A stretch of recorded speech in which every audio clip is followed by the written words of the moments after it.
మీ దంతాలు పసుపు రంగులోకి మారడానికి ఈ 4 అలవాట్లే కారణం. మీ పళ్ళు తెల్లగా కాకుండా పసుపు రంగులోకి మారుతున్నాయా? అది వయసు కారణం కాదు.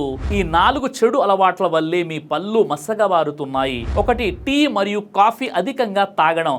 వీటిలో ఉన్న టానిన్స్ దంతాల మీద స్ట్రెయిన్ లా పడతాయి. రోజుకు ఎక్కువసార్లు తాగితే మీ దంతాల రంగు మారిపోతుంది. రెండోది, స్మోకింగ్ లేదా పాన్ గుట్కా వాడకం. ఇవి దంతాలను బ్రౌన్ గా మారుస్తాయి. గమ్ హెల్త్ కూడా దెబ్బతింటుంది. ఇక మూడవది, రోజు బ్రష్ సరిగా చేయకపోవడం. ముఖ్యంగా రాత్రి పడుకునే ముందు బ్రష్ చేయకపోతే బ్యాక్టీరియా ఫ్లాక్ కి కారణమవుతుంది. మీ దంతాల రంగు కూడా మారుతుంది.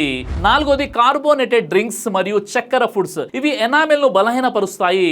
పళ్ళు పసుపు మరియు నల్ల మచ్చలతో కనిపిస్తాయి. రోజు 2 సార్లు బ్రష్ చేయడం, స్ట్రా ఉపయోగించి టీ కాఫీ తాగడం, స్మోకింగ్ కి దూరంగా ఉండడం ఇవే పళ్ళకు సహజ తెలుపు తిరిగిస్తాయి. ఈ వీడియో లైక్ చేసి తలకు షేర్ చేయండి.